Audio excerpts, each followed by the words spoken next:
Brown says, get that India. Big boy.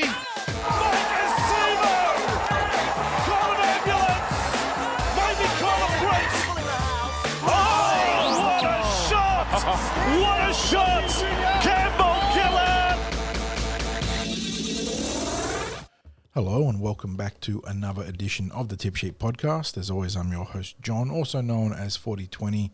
Joining me for, technically it's the penultimate round for the NRL, but the sort of last couple of rounds of action here in Flegg Cup, NRLW, NRL was my good mate Sixties. I got there, sorry, there was almost a frog in my mouth. But yeah, we've got a fair bit of action this weekend, big fella.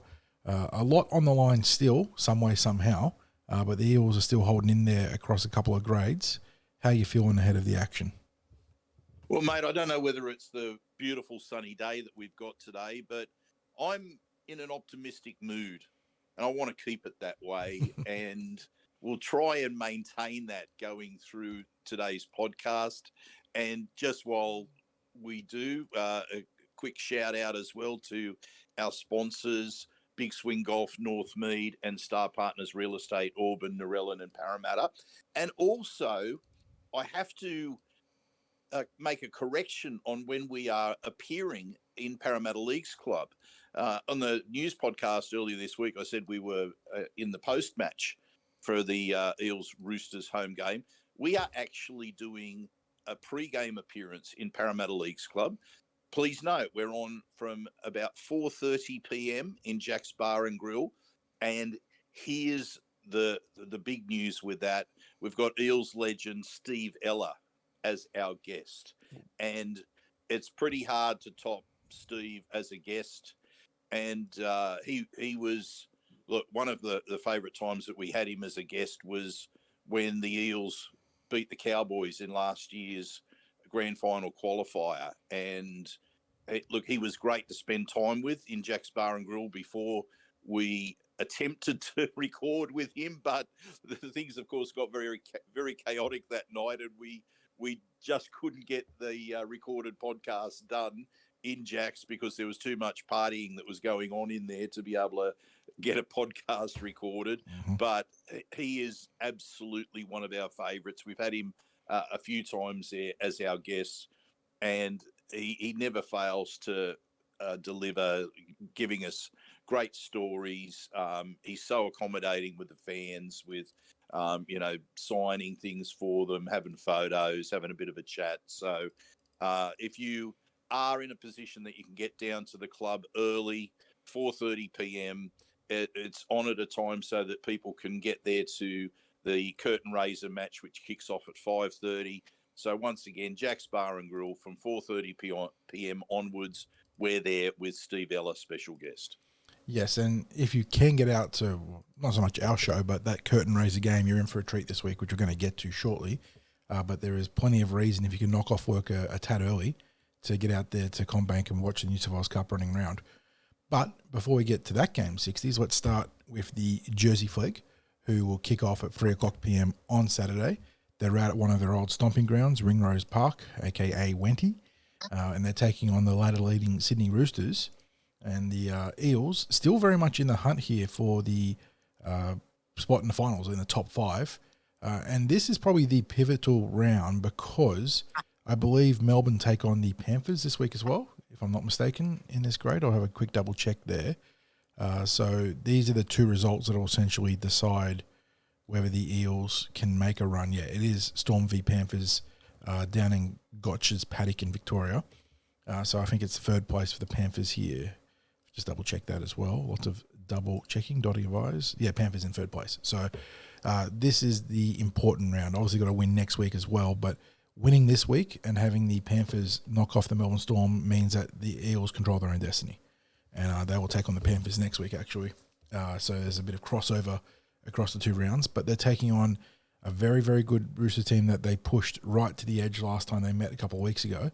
And they line up like this for the blue and gold with Arpa Tweedle at fullback. You got Matty Komalafi and Ethan Martin on the wings.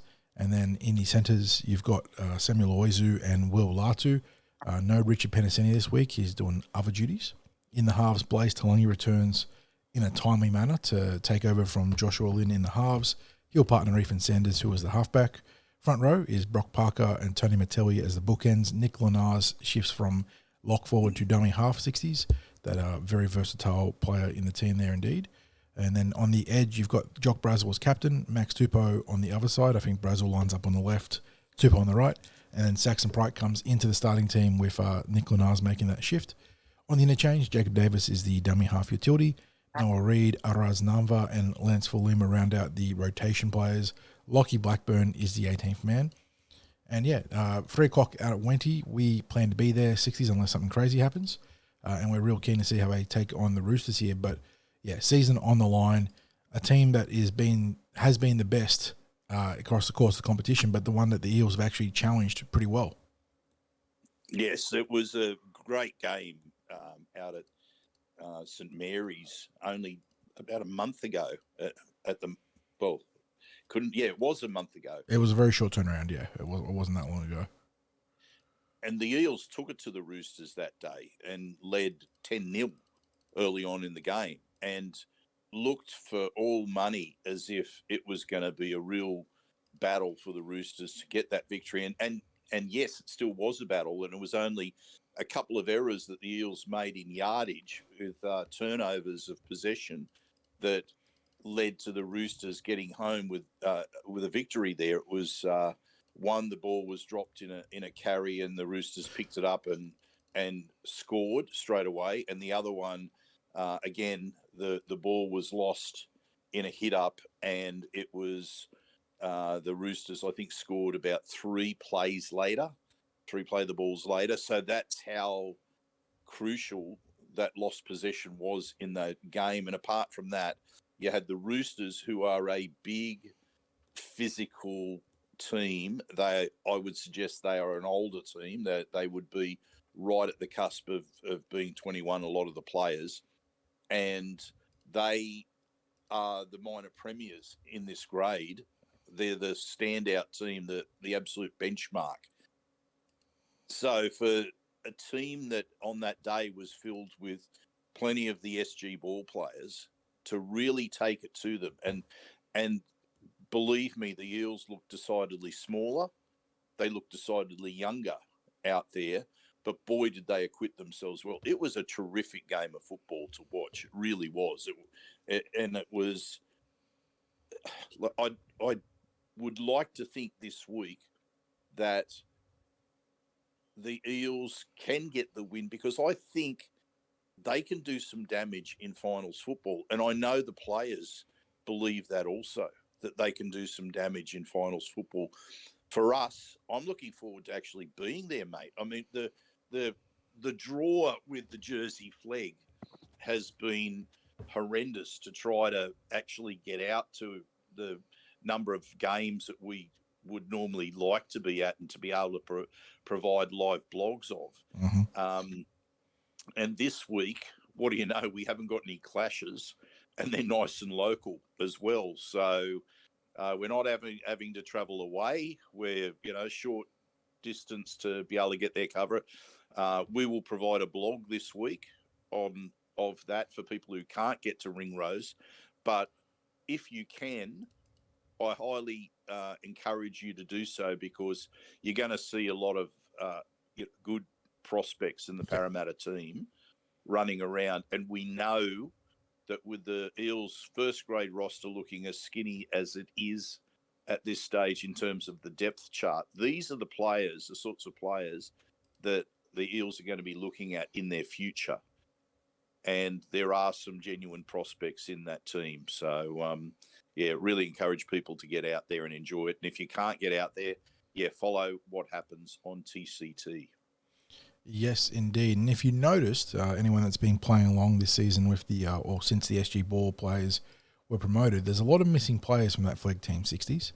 And that's because they're playing in New South Wales Cup this week. So very exciting addition of talent to the Cup team on Friday night as a curtain raiser to first grade. And it's an addition of talent to a team that's already pretty much loaded up with young guys too. So a lot happening here for the Parramatta Eels. And we start... Yeah, and just before you run through that team list, the one thing I wanted to mention when you look at that Flegg list, is even though they've lost the players that you're talking about that have been elevated, I look at the players that they've got on the bench and I go, well, that's a measure of, I guess, the opposite of what the NRL team are facing, in that there's been players that they've lost to elevation to New South Wales Cup. And then they've got players that can't get their way into the team. And let me just quickly mention this. Jacob Davis at dummy half has been playing dummy half in New South Wales Cup, and he's coming off the bench, off the interchange bench in this game. Noah Reid has even had a game in New South Wales Cup. Saxon Pryke's coming into the starting team by virtue of Nick Lenars getting shifted this week. And Saxon's a tremendous young player in his own right. So, Lockie Blackburn, who's the 18, was playing New South Wales Cup last week. And Araz Nanva is a very good centre. And we know all about Big Lance Fulima and the impact that he has. So that's a very good bench for a start. And so the fact that Coach Craig Brennan is without a number of players who ideally he'd like to have in his team as they battle to be in finals football, he still couldn't find a starting position for all of those players. So it does say plenty. Now, I think you and I have a sneaking suspicion that there will be some last minute changes pending how many minutes the players that we're about to talk about in the New South Wales Cup get. Yes, because on Friday night. That's right. This game takes place the day after, and not just with the Parramatta Eels, but with lots of clubs, you see, guys getting the sort of 10 to 20 minutes in one grade in Reggie's and being able to back up into Jersey Flegg. Yeah, and just before we get on to the New South Wales Cup team, just some players for people to look out for in this Jersey Flegg team. I think the pack speaks for itself because Brock Parker, he's also spent time in New South Wales Cup this year. He is one of the most consistent forwards that you'd see. Tony Matteelli has been a revelation since switching from an edge forward to a middle forward when he's come back from New South Wales Cup into the Jersey Flegg. And I think you and I both agree that's probably going to be his future, is as a middle forward, because he provides that mobility as a middle forward. So that's going to be interesting. Nick Lenaz is 100% effort, attack, defence, no matter what position he plays. And he's filling in at dummy half this week. We've been used to him being in the lock position, but he's also spent quite a bit of time at dummy half. Jock Brazel has also been playing New South Wales Cup and he did a pre-season. He's one who will do the pre-season again next year, and we're expecting that he'll be a fixture in New South Wales Cup next year. Max Tupu has had some great form on the edge for the team. Saxon Pryke, well, he got up to Flegg last year as a really young player, and he's brought it again this year. He is a very good forward. It's like the longer the season goes, the better he gets. Yes, I agree. And he really hits his stride after getting some games under his belt and really starts to shine. Yeah, look, the halves speak for themselves in Blaze and Ethan. And the other Ethan, spelled differently, is someone that we want people to, have a good look at as well, because he's been a recent addition to the Eels this year. We spoke with him. He's in the Para House. He's originally a Kiwi, but comes to the Eels via Queensland. He spent a lot of his life moving between Australia and New Zealand. So a lot of background in rugby union, but fearless in his carries. He's not what you'd call a huge wing. He's about 6 foot, but he's, by today's standards, he's not big. But doesn't he love to hit that ball up in his carries? And, of course, we've got Arpa Twiddle, who's come through the SG Ball this year and extended his contract with the Eels for another 2 years, wasn't it? 2 John? or 3. I can't record the specifics, but it was one of those 2 options. Yeah, and then of course there's names that are familiar with Eels supporters: Matt Komalafi, Samuel Luizio, and Will Latu, who can move between centre and back row. And I think Will's originally from Queensland as well. Mm-hmm. I just have it in my head that he came to us via Queensland. But anyway, it's he's one of those players that has that capacity to play on the edge, but either as a back rower or a centre. So anyway, that's a bit of a run through on the team there, mate. So yeah, let's get into the New South Wales Cup team and the exciting inclusions there. Yeah, so obviously this one is the curtain raiser out at CommBank on Friday night. It's a 5:30 p.m. kickoff, and it's the real reason why you should be getting there early, not so much for our show, but to see the young kids running around in this grade. And as we mentioned earlier, 60s, 3 debutantes this week coming up from Jersey Flegg to go alongside another 3 or 4 players that are all Flegg and even SG Ball eligible that are playing in that grade. So we start at fullback with Arthur Miller-Stephen in the custodial role. On the wings, Hayes Dunster returns. Good to see him back. Wanga Blake's on the other flank. In the centres, Jeremiah Masia works in sort of relief, I suppose, with the Eels' centre depth being tested right now. But on the other side, Will's younger brother, Richard Penisini, gets his first run in senior football. Really keen to see how Richie goes this week, 60s. He's looked real sharp in the Jersey Flegg this year after looking real sharp in the SG Ball. Has not lost a beat since making that jump up, 2 or 3 years in the age group, and is going to now go into senior football and get his first real taste. And I think he might, depending on how he matches up, I think Robert Toya is a pretty highly regarded Roosters prospect. So it might be a good battle out there on the edges. In the halves. Yeah, and I guess something we can say about Richard Penisini is, like his brother Will, he can provide match-winning moments. Yeah. I mean, if you've just been catching the New South Wales Cup, New South Wales Rugby League highlights of the Jersey Flegg, you'll see Richie flashing pretty much every week. Beating his man, creating opportunities on the ground, in the air. He is a very good athlete in the centres. He's taller than his brother. And while Will is a real, powerhouse centre, I think Richard's probably closer to the more classic, or I say classic, but in a modern sense, like the prototypical modern centre. So, yeah, he's got, good size, good athleticism, some wheels, and the ability to play in the air and on the ground. So, very, very good centre prospect there. In the halves, we got another SG Ball eligible player in Joshua Lynn. He has played, I think, 2 games already in Cup this year, so he gets his 3rd game chalked up next to his name. He'll work with Jordan Rankin in the halves. Moving into the front row now, Makahesi Makatoa and Ofiki Ogden give the Eels 2 very experienced bookends in this grade. Jaden Yates is a dummy half. Jack Murchie and Dan Keir are on the edges. Kai Rodwell is a lock forward. And then it's an Jersey Flegg, but also mostly SG Ball interchange, starting with one of the other debutants, Matty Arthur. He's going to be the interchange dummy half. Charlie Guymer gets another cap in this grade. He's been up there before and looks pretty good. Jonte Junior Bethan Mees has been an absolute fixture in the New South Wales Cup this year, despite being Flegg eligible 60s. I think he's played a handful of Flegg games at best and has been in the Cup and mostly starting. And then rounding out the interchange is another young bookend in Sam Tuivaiti, who we've got massive raps on. And, we'll walk through all the players, and they're all incredibly well credentialed in terms of their junior awards and the rep teams have made. But I think Sam has cleaned up the award pool at pretty much every level in the Parramatta pathways that he's been part of.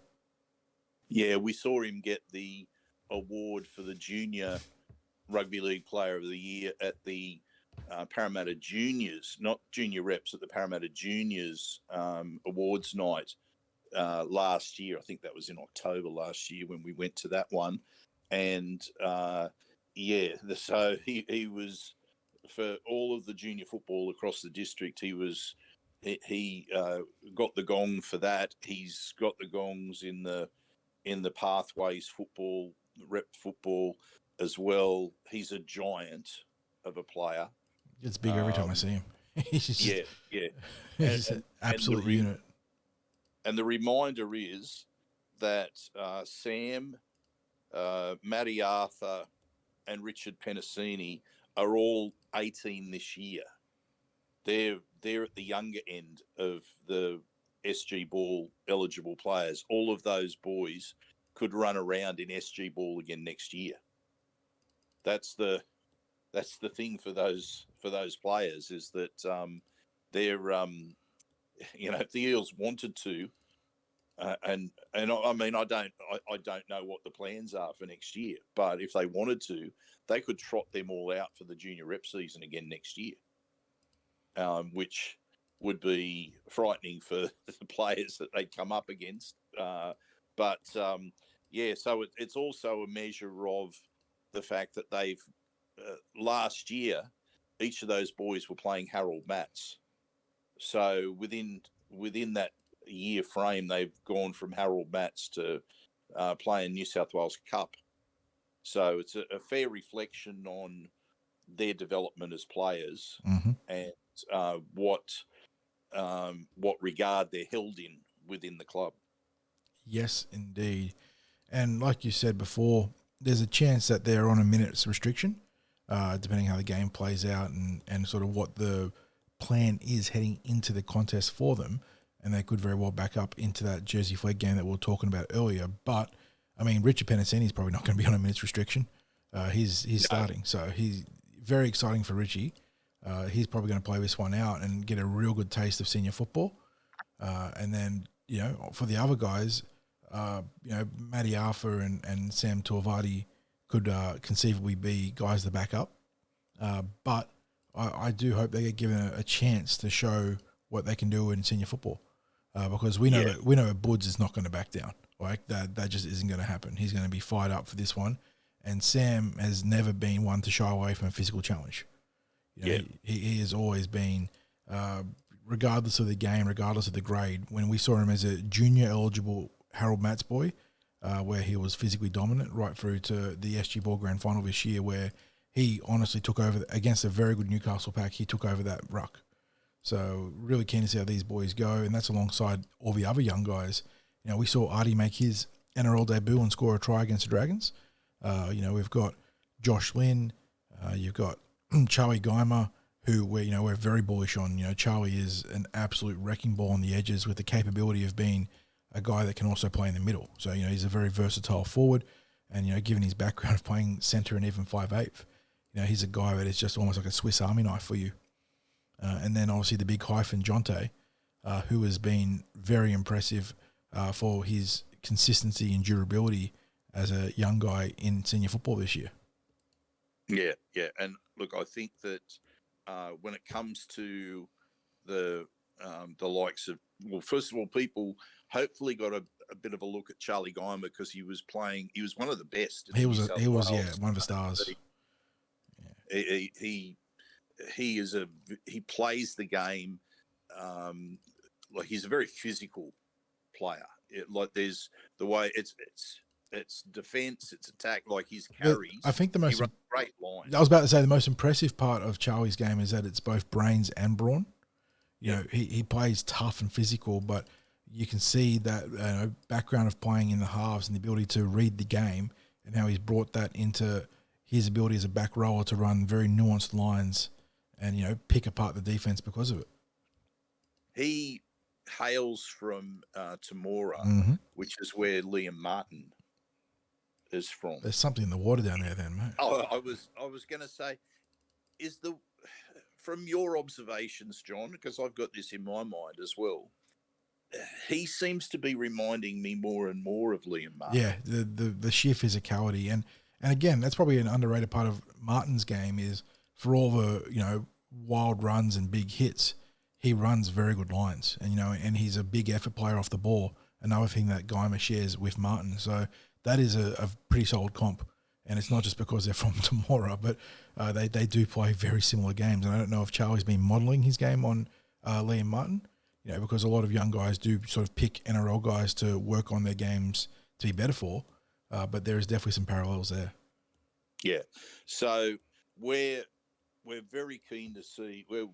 As you said, we're bullish to see how these boys play in the curtain raiser on Friday night. It's I know it's not always possible for people to get out to the stadium early on a work day, but if you can, well, obviously, if you can, you would have made arrangements to get to Para Leagues to see us in Jack's Bar and Grill, and then it's a nice little stroll across from the Leagues Club to the stadium. I think the stadium gates open at around that 5:30 mark, or just before 5:30. They don't give you a lot of time to find your seat. No, they do. No. They do open. It's not just a CommBank thing.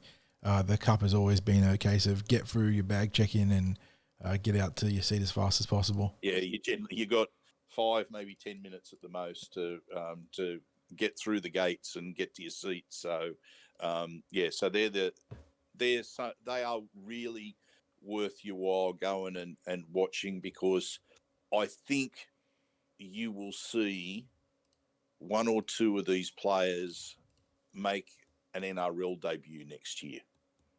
I know it's a bit of a bold prediction this far out, but I do think you could be in the ballpark of being pretty right there, 60s. Yeah, I think that, obviously, this is that particular group of SG Ball that won the title, and indeed players that are coming through underneath. It's some of the strongest pathways players that we have seen in the last decade. It is reminiscent of when the group of players came through with Dylan Brown, where we saw a number of those make their way into the grades. But I think there are potentially more NRL players in this group, in these pathways players, than what there were when Dylan Brown's team won the titles. Yeah, obviously there were some complicating factors in those metrics there, but yes, I think prospectively this is while I'm not sure if there's like the blockbuster superstar, this is shaping up to be a very good class to build around your extended roster. Yeah, we're not getting ahead of ourselves in that there isn't a Cameron Munster in this. But there's still a lot of time and development to go along that path to someone that could step up and be, a real plus NRL player. But yeah, I remember 2017 and thereabouts, and what Dylan Brown was doing in that grade, and how much that made you think he was going to be a future, not just NRL player, but star and rep player. And that's just a lofty bar to meet, isn't it? Yeah. Oh, yeah. And the thing is, as you say, there is,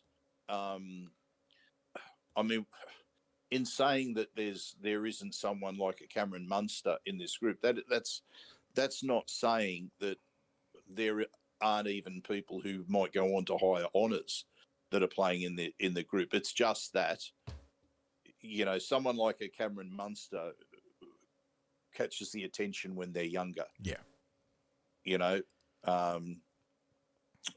Someone like Reece Walsh captures the imagination of people when he's coming through. Like they it's just like there's a huge tick that's put in their name next to their names, where people go, well, this person's going to be an absolute game changer. Now, what you have in these players, like we've spoken about it many times, predicting the future of age players, young age players, is such an inexact science. Mm-hmm. And there are so many things that can interfere with the realization of potential. But we see NRL in quite a lot of these players. What happens past that, how much they develop, is a story still to be told, because when you're talking about blokes that are still teenagers, there is a lot that has to happen for them to still reach the NRL, or then what they become. And we know that there are players who get even better as they get older. If like I think that Jonathan Thurston is an example of the heights that he got to. The older he got, the better he got as a player. So, but we're not. What we're saying is we're not going to attach superstar labels to these players as yet. We're going to say, look, we think there's some very good NRL players in this group, and that they're a large part of the Eels' future revolves around their development into NRL players. So get out there, have a look at them, and see if you agree with our assessment, or interestingly, after you watch them, see if you can predict who you think might be the first to make an NRL debut out of those that play this week. Look, it might even be one of the players that's running around in Jersey Flegg this week rather than the New South Wales Cup. But, we're always interested in what other people see in the players that we're watching as well. So, well worth getting there early for. Yes, indeed. And now we move on to the NRLW, where the Parramatta Eels, who have just been luckless in this grade in terms of injuries, have to regather after the loss of Elsie Albert long term. I don't think we've gotten clarity on the severity of the injury still, unless something was dropped late yesterday. I'll have a quick look. Not that I'm aware of. So we know it's a reoccurrence of the calf tear, and it looks like it's a significant reoccurrence of the calf tear for Albert, so she's going to be out long term. Wish her the best in her recovery. She looked tremendous in the 25 minutes that we got to see of her 60s, but the Eels have to go on without her. And they're taking on the Canberra Raiders in Canberra this week, 1:45 p.m. on Sunday. So you got, Friday, Saturday, Sunday, smorgasbord of Parramatta football this week. And the Canberra Raiders, I know that the Tigers put the cleaners for us in the second half of round one, but I think the Raiders have probably been the most impressive expansion team thus far in 2023 60s. Yeah. Is it necessarily a surprise when you've got someone like Samai Mataufa involved in the team? I think there's a number of players might have had a previous association with their coach as well. So although they're a new team, that there's some links there. Built-in chemistry, yeah. Yeah, you've got Ash Quinlan there in the halves, should be a familiar name as well for people. Mm-hmm. Look, I think they're performing at, I guess, the optimum of where we thought their potential might be. So they maybe a little bit of a surprise packet. But if you're a Raiders supporter, you'd have to be happy with the fact that of the 9 games in the season, that the Raiders get 5 games down there at GIO Stadium. In contrast, the Parramatta Eels get 2 games at home. And we're not even talking about, we're talking about 2 games at obviously at CommBank Stadium, but there's not even a venue that is like for example, they're based at Granville Park. They can't even find a way that they could play a game there at Granville Park, so that they're at least local. I don't know how that helps to build up an affinity with Eels supporters as well if you can't play home games. To get 2 home games for the season out of 9, it's just not good enough as far as I'm concerned. At least give them 4 or 5 local games. Yes, a chance for the fan base to actually connect, even if it's not at CommBank. It's somewhere remotely regional. I don't know. It's as we discussed prior, the Eels have done plenty, wrong of their own accord. But goodness, the factors outside their control have been pretty crazy this year. There's elements of this which feel very similar to the NRL in that, there was a bit of criticism about the slowness of the recruitment process prior to the season starting. And then since then, injuries have just crippled the team, because you're talking about injuries to key recruits starting the season without their major recruit and halfback in Rachel Pearson. Now that puts them behind the front foot for a start, and I think it's interesting that we saw last week their best performance of the season when Pearson and Albert come back into the team. Now, was Pearson a dominant figure out on the field for them against the Broncos? I'd argue not. No, she looked like a player that was short on sort of game time, which is exactly what she was. Yeah, like her normally reliable kicking game was all over the place. The fact that we had Cassey Tohi-Hiku, who was making some of those kicks that were skewing off the boot, high up in the air and barely going about 10 metres. She was making them into dangerous attacking kicks by chasing through and taking them on the full. So she was making something out of those kicks. But for a player like Rachel Pearson, I'm sure it's as much about their presence. Yep. And their calming effect and direction that they provide for their teammates. I have little doubt 60s. The Broncos went up 2 tries. If that had been rounds 1 to 3, there's every chance the Broncos put us to the sword because we would have panicked, got flustered, chasing points, and instead, even with Pearson not having a great game in terms of the technical execution of her kicks, the Eels rallied and they just were patient and they got into the grind. Yeah, and one of the things about injuries as well is that injuries provide opportunity for players that you mightn't have seen as much of.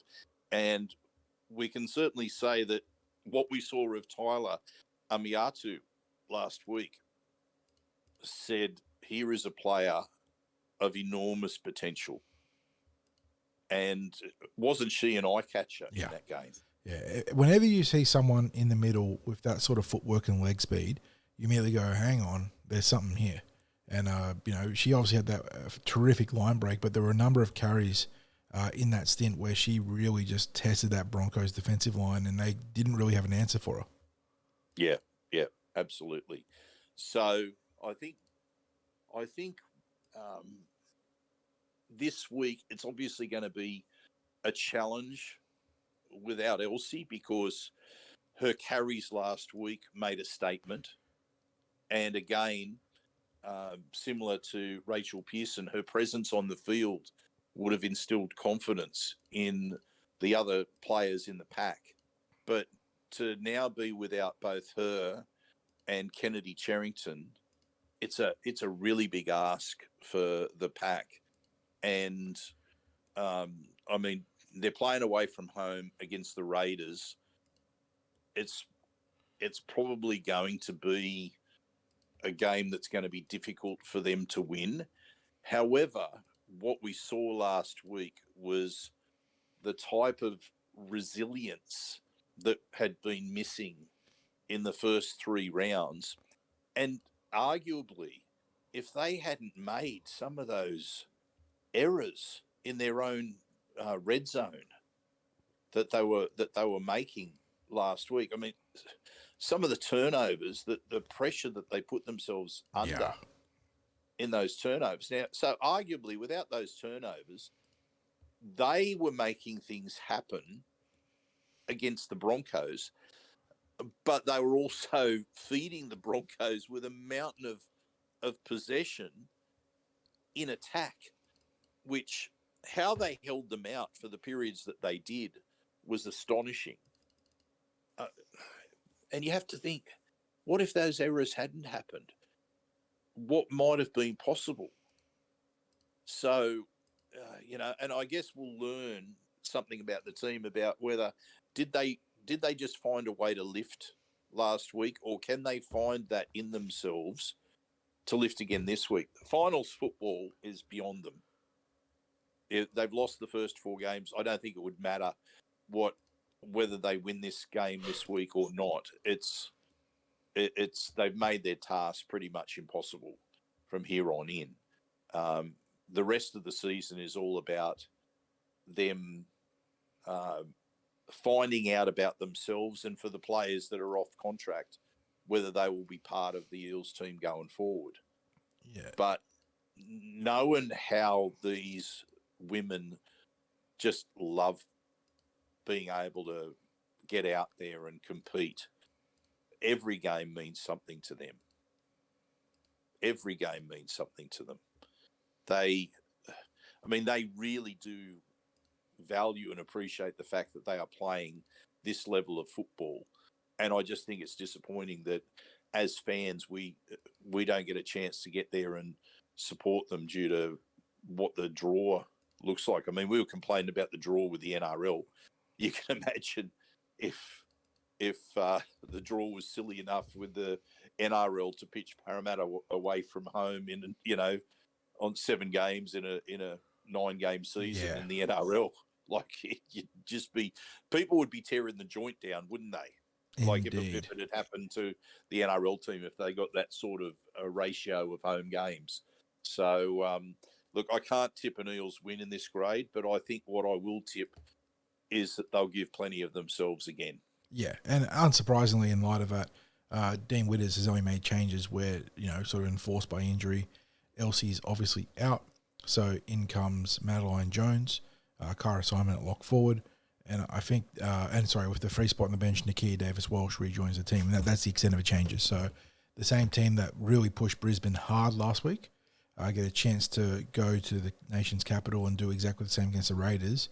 Like you, 60s, it is very difficult to tip a win here. I think that they're just that much short on strike in the middle now. No Kennedy, no Elsie.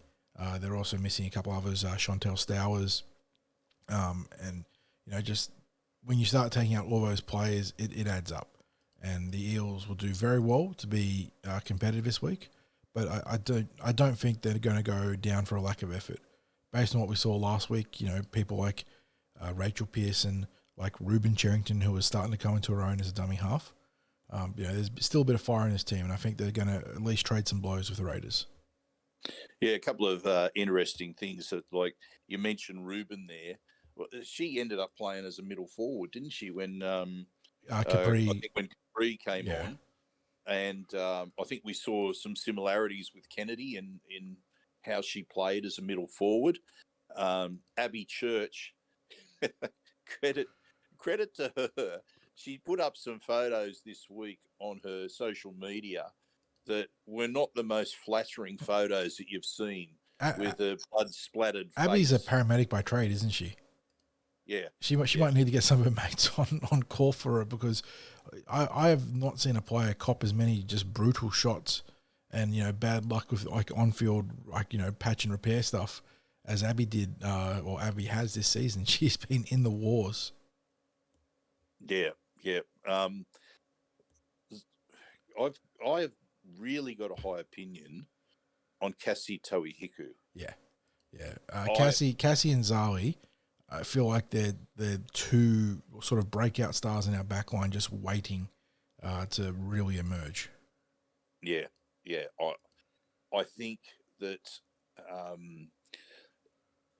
I don't know whether centre is going to be Cassie's position. I'd like to see her in a position where she's involved even more in the play. But now, whether that ends up being fullback, and whether there's a positional switch with her and Abby Church, I don't know. But I just think that the more that she's got her hands on the footy, the better the team will end up being. And I don't say that as a knock on Abby Church at all. I just think the ceiling for Cassey is that high. Is really that high. Yeah, absolutely. Her running battle with Hafanga last week was outstanding. I know Melee ended up scoring, but that was a big cutback run towards the posts. She pushed Hafanga. I think she went for like 140 on the ground. Looked like she was going to break on the outside of her multiple times. And on top of that, you already mentioned the 60s, but her aerial prowess was outstanding. Yeah. So there are pieces in this team to be very excited about, and this year is going to be important in nurturing them now, moving forwards for next year, and making sure that we obviously augment them with good recruitment and development elsewhere. Yeah, absolutely. Okay, so now we move on to the last throw of the dice. I mean, we've probably realistically put a line through our Eels, but technically this is the last throw of the dice. For eighth spot in the top 8 is still technically available for both teams coming into this game. The Roosters in exactly the same spot as the Parramatta Eels. So both teams looking to stay alive with a good win. But the Eels are going to be doing it tough, 60s, because no Mitchell Moses, no Andrew Davey. That injury bug keeps on biting. Not to excuse the other facets that we've spoken about at length, where the Eels have let themselves down. But, seriously, the injury bug has been crazy this year. No Mitchell Moses, no Andrew Davey. They're taking on a Sydney Roosters outfit that are in 11th, Parramatta Eels 10th, 8 o'clock p.m. kickoff out at CommBank is obviously the main event. The Roosters line up with Tedesco at fullback. You got Tupou and Swali'i on the wings. Billy Smith and Joseph Manu are in the centres. Luke Keary and Drew Hutchinson, the versatile Drew Hutchinson in the halves. Jared Weir-Hargraves and Lindsay Collins on the either shoulder of Brandon Smith in what is, on paper, an all-star front row. Obviously, Collins has had a fantastic year, but Brandon Smith has probably not lived up to the expectations of the Tricolours. Well, watch him have a big game after saying that. But on the edges, you got young kids Sua Wong and Nat Butcher. Victor Radley is at lock forward. On the interchange, Smith, Baker, May, and Crichton. Angus makes a return. Was he injured? I thought he might have been nicked up. He's back this week on the interchange. Extended roster, Sam Walker, Napa, Allen, Power, and Nathan Brown, who was suspended last week for a high shot, so not going to return against his former club. And for the Eels 60s, a couple of changes. Obviously, given that we mentioned that Moses and Davey are out. As always, though, at fullback, Captain Quinton Gufferson. On the wings, returning from a 4-game suspension of his own, is Mike Acevo. Very keen to see what his addition to this backline can do, 60s. Can it finally shore things up, or are there still underlying issues on that edge? He'll be working with Bailey Simonson on the left side. On the right side, Will Penisini and Sean Russell. Dejan Arce goes to 5'8" after playing centre last week. Dylan Brown dons the number 7 and all the playmaking responsibilities that come with it. In the front row, another man returning from a 4-week holiday is Reagan Campbell-Gillard. He'll work with Junior Barlow and Joey Lussick as the front row. Jermaine Hopgood moves from lock forward to the left edge, presumably. Bryce Cartwright's got the 12 on his back instead of the 11 this week, but I went back and checked, and Bryce has had the 11 on his back week in most games where Sean Lane wasn't playing, and then the 12 on his back on games where Sean Lane was playing, so I don't know what's going on there. So I think Hopgood will be on the left, Cartwright on the right, and Joe Ofangahi at lock forward as the Eels get real big through the middle this week. Obviously, Reg Jr. and now Joe as part of that trio of middles. Luca Moretti, Ryan Madison, Wadrumu Greg, and Brendan Hands are on the interchange.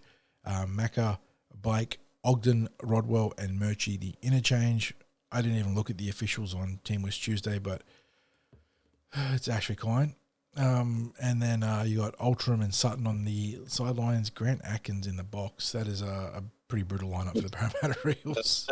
It is the dream team looking after officiating. So, quick question for you, mate. This, as per usual, I think we're seeing the Roosters as close to full strength as they're likely to be this season, because I think the main outs that they've got, Tupanua and Connor Watson, from what I can see, is and what is it, Egan Butcher, and I suppose you could argue Sam Walker on form, sort of forcing their hand in the halves. But yeah, given how they've been tracking this year, it's pretty kind of them, isn't it, to come into this game in both relative fitness and also a bit of form after winning their last 2. Yeah, so it's we come to expect this sort of luck of the draw, as it seems with our Eels, but we still look at the season as being that perfect storm of not controlling things that we could, and then having plenty as well that were out of our control that sort of seemed to fall against us. It has been the horror year in terms of how things could play out. The most disappointing part, of course, being that we were in a point in the season where the Eels' fate was completely within their own hands, and we've seen games where, and I didn't expect to be saying that this season, we didn't turn up, and unfortunately that's how it's been with some of these games in the back end of the season. And last week we saw 20 minutes of effort, and there is no sugarcoating that. We saw 20 minutes of effort, and yeah, it was. What happened with Mitch Moses was tough, but he was on the field for that entire first half, albeit injured, right? But there were issues all across the park that he was not going to fix. Yeah, that's right. What I was going to say is he was busting his ass out there, and there were some out there that arguably weren't. And we saw a real lack of effort plays, and everyone knows that effort plays are everything. You know, whether it be that you someone looks like they're making they could make a break, you get yourself over there, and you whether it be that you get an ankle tap on, or you stay in the play as long as you can. In every area, you stay in the play. And, we saw players dropping out of chases. We saw players who were slow in getting back into position. There were times when the defence looked ponderous. I mean, it all screamed of a team that had lost energy, and a team that had, or maybe lost that drive and willpower to push themselves beyond an exhaustion point. The sort of thing that, well, I think the greatest parallel I can draw is if we hearken back to that qualifying final last year against the Cowboys, when we saw how deep the team was able to dig to stay in the contest and finish over the top of the Cowboys. We saw the antithesis of that against the Broncos, that as soon as there were challenges that were presented in the game, and, be that from a couple of early calls that went against them, but as soon as there were challenges that were faced, that the resilience was negligible. And we can't afford to see that this week, because you know what? There will be some tough times in this game. We're playing without Mitch Moses, so we don't have his kicking game. There is no one in the team who can replicate Mitch Moses' kicking game. There is no one in the team who can replicate what he does at halfback. His threats either running the football or organising the team. It just doesn't. For a start, Dylan Brown is not the same type of player. He poses different threats to an opponent. And Dejan has limited NRL experience. So we can't expect him to be Mitch Moses coming in to the team. So we're going to have the challenge this week. What sort of resilience have we got in us? I guess we'll find that out on Friday night. That's what we spoke about with Clint, wasn't it? After what I wrote in Team was Tuesday, I think, one way or the other, there's a fair bit to learn about the team now in this game. No Mitchell Moses, chips are down, but you do have some reinforcements back this week. There is reason to believe we can be competitive in the middle. There's a reason to believe that maybe our left edge might be far less patchwork this week. So, it's tough. It's a tough season. It's been a tough last, 4 or 5, sort of maybe even 6 weeks. And they've just got to grit their teeth and get through it, because their season is still alive. Regardless of whether we think that it might be, plug has been pulled sort of territory, mathematically they're still alive. And if you're still alive, you got everything to play for. And beyond that, even if the season isn't alive, it's not about pride in the jersey for themselves, because they would still see themselves as premiership contenders next year. even if we, even if we have, as a dissenting opinion as a fan base, think that they're short a piece or two, those players would say, no, we got to the grand final last year. We, had bad luck this year, didn't do everything on the field that we could have done to add to that. We can get back there next year. If you have that opinion of your team and of yourselves and of your teammates, then you've got to step up and deliver this week. Absolutely, because you know what? If they've just given up on the season, that doesn't reflect well on their mental strength, does it? No. I mean, like if you're going in with a negative mindset, and that was my concern last week after the match, was that they had a negative mindset, and it had been my concern over a couple of recent matches. Yeah, the Melbourne game was definitely one that you spoke to me about. Yeah, and if they're going out there and thinking, we just need a bit of luck to go our way, and no, you can't. You're halfway beaten already. Exactly. Yeah, like supporters, we might think that way. Oh, if we only had a bit of luck go our way, or what have you, but they have to be the ones that are going out there and making things happen. They can't be the ones that go out there and things happen to them. And there's a distinction there. Yep. Right. If you go out there and you think things happen to you in a game, then you've got a victim mentality as soon as you're going out there. If you go out there and your whole thought process is about fulfilling your role out on the field and making things happen, doing everything that you can within your role to make things happen. And I'm not talking about stepping out of the team processes and systems.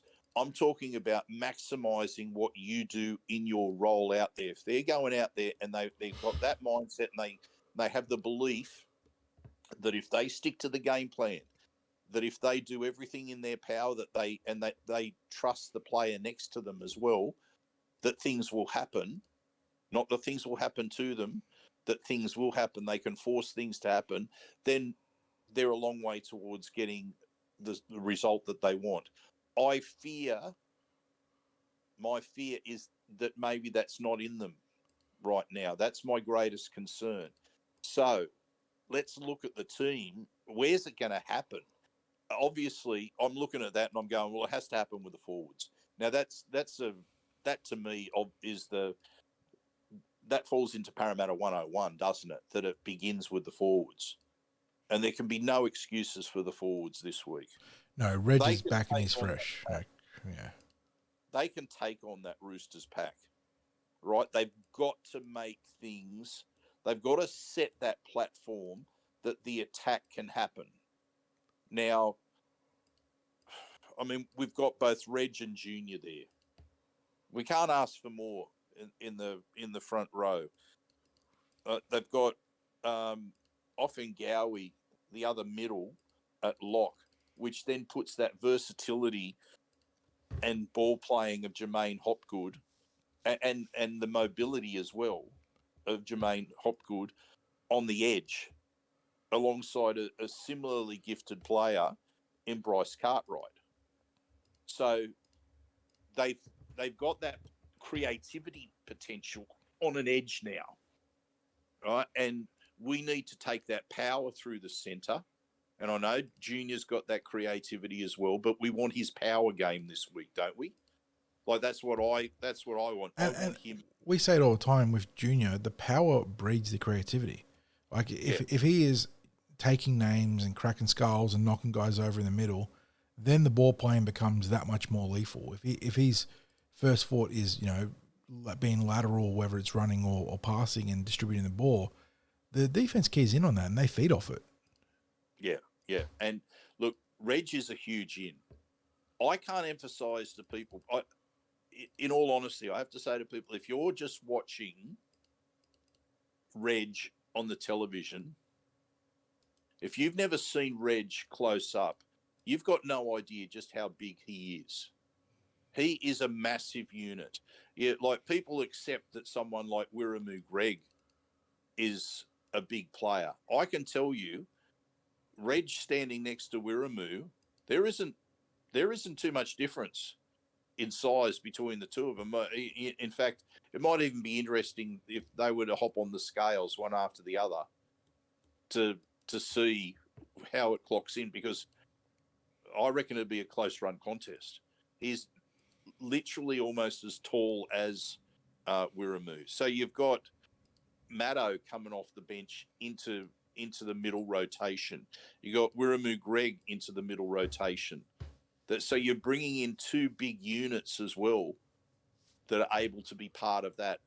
The Eels should be playing that power game this week. This is the game to do that.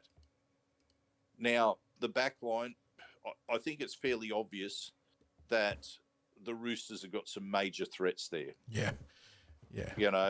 Suali'i, Joseph Manu, James Tedesco. They're.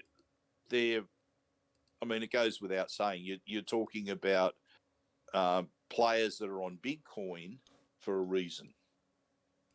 And in contrast, we've lost one of our big coin players in Mitchell Moses. So I think we have to do everything in our power to create havoc in the Roosters' defensive line, to have them marching backwards, because we're not going to have the big long kick of Mitch Moses. So straight away, we can't afford to be getting to our kick on a 35 or 40 metre line. We have to be up at halfway or beyond wherever possible. We can't afford cheap turnovers. We can't afford incomplete sets. Nope.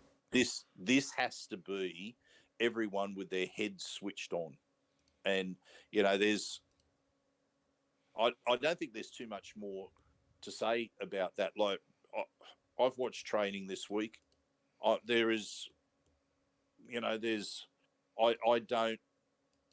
don't talk about what I witness at training or anything like that. I just think, even if I hadn't been watching training, I'd be saying the same thing. It has to be won through the forwards. So whatever happens outside of that, look, I guess I'm looking for someone like Sivo as well to finally bring something in carries from the back. Yeah, well, that's the other part of that ruck equation is, if you want to be getting into an advantageous position to attack and even just kick the ball well, your back three have to contribute. And we need, Sean Russell always puts his body on the line, but we need Sivo to really step up in that regard. But with Micah, I feel like it's not necessarily about working harder, it's about working smarter. Like, I think this year the effort's actually been there on the ruck returns, but he always picks out players to run it rather than spaces. And yeah, I think he's using. Here's my thought on that, John. Is I think he's trying to use the top half of his body.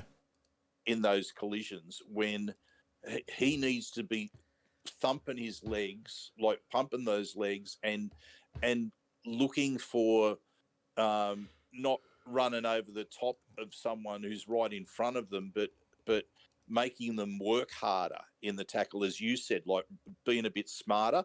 But see, when he's using that top half of his body, he's already in a falling motion. Yep. Right, he's trying to crash through, but even if he got through, you have to think he's half a chance of falling over anyway, because that momentum it's heading towards the ground. It almost seems it's like there's a collision that's going to happen, but it's not necessarily going to be to his advantage. And I guess that's what you're saying, and he needs to be smarter with it. If you watch, I know that they're not anywhere near the same player. In terms of their build and the way they run the ball. But if you watch Brian To'o, who's renowned as one of the most physical wingers in terms of rucking it out, he does a fantastic job getting outside of the primary tackle zone, like where you can engage with your shoulder and drive as a defender, and getting into where it's arm grab territory. And that's why he's able to, alongside his incredible leg speed, why he's able to consistently push the pile forwards. Yes. Yep. Now the thing is, I have seen Micah do that at training. It seems to be that out there in the game, it's a rarity. And, when he first hit first grade with us, he'd do that. I mean, that was one of the big advantages that we had in 2019, that we brought him and Blake Ferguson in the team. We started to get some meters from the backfield. Yeah. And it's disappeared. And as I said to you, and I think between us, we've sort of said what we think that issue is that it's not a matter of the collision isn't happening. It's a matter of it's not a smart collision. Yeah. It's making things easier for the defender because they're able to hit him, like, a couple of them getting a good shot on him because he's running directly at two people rather than trying to find, as you said, that arm grab territory. So, yeah, I guess now we're at the point where we make our predictions, Yep. mate. Yeah, let's get into it. And look, I do want to lay it out on the table that I think this is very much a game that the Roosters can and maybe even a favourites to win. I am going to tip the Parramatta Eels for a victory, and I'll get to the margin shortly. But I'm almost stealing my heart knowing that reality is the Roosters might run away with this one, especially if they can get those damaging outside backs into some attacking position 60s. But I will go for a Parramatta Eels win and a tight one, or tight-ish one, maybe like 24, 2016, 26 to 18. And yeah, I say that again, knowing that the Roosters could very well win this one and win well.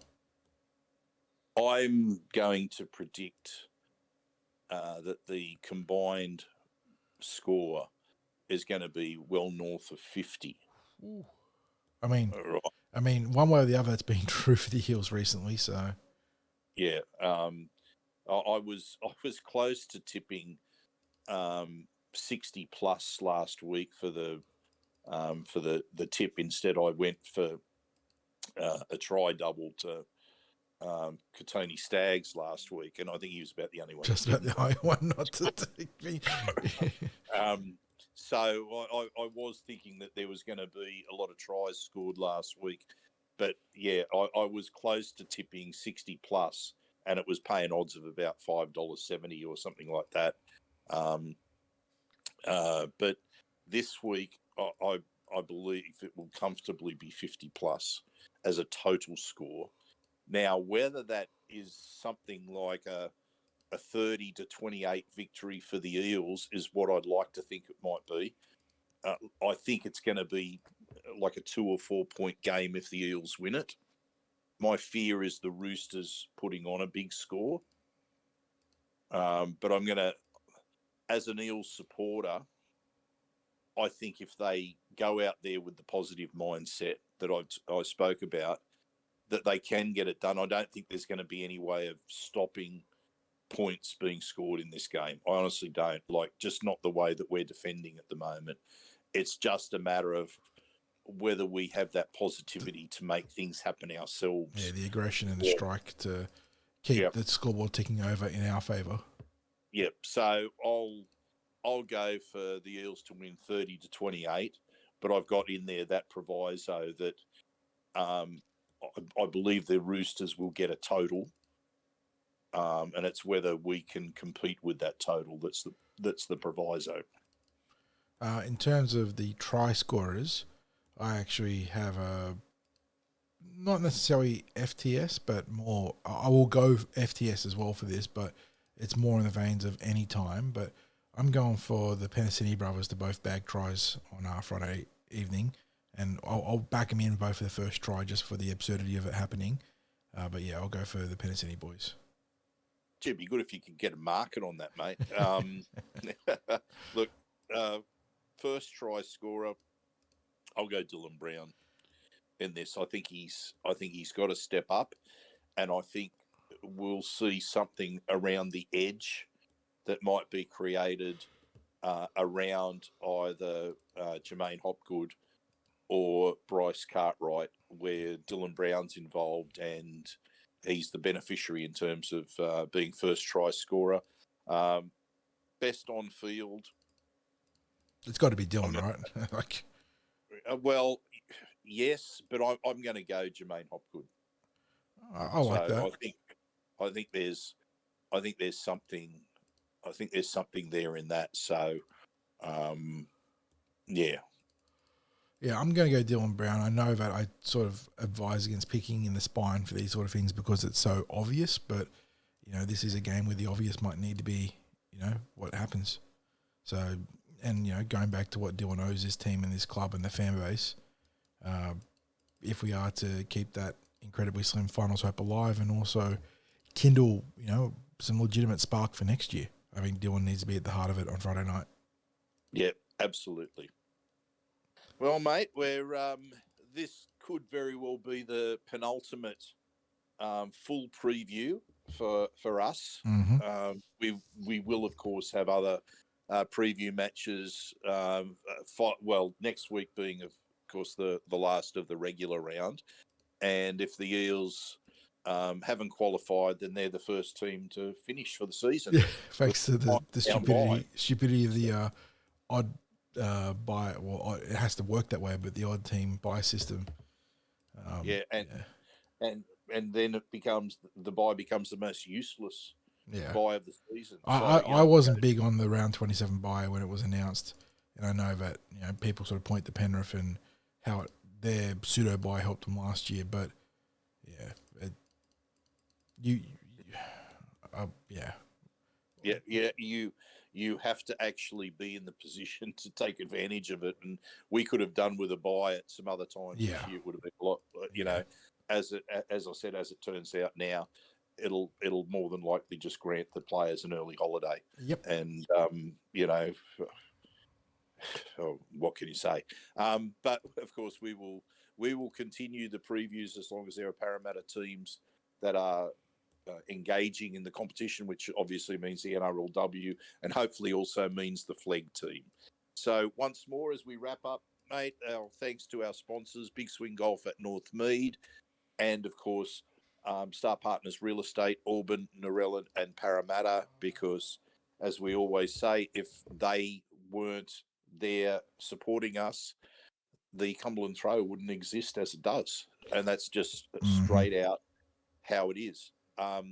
Also, our thanks to Parramatta Leagues Club, who will provide us with our venue for the pre-match podcast, which, as I mentioned before, is going to feature Steve Ella. Parramatta Leagues Club's the home of the Eels, and you can come in and join us pre-game for a drink, grab a meal, engage in the footy talk that we've got there. After you've had a listen to us, you can get a photo, a chat with Steve Ella. He is an absolute champion bloke. He was a champion player. He's as I said, an even more champion bloke. So we look forward to seeing you there. And thank you for listening. John, thank you again for your fine work. And as I always say, go you mighty Eels.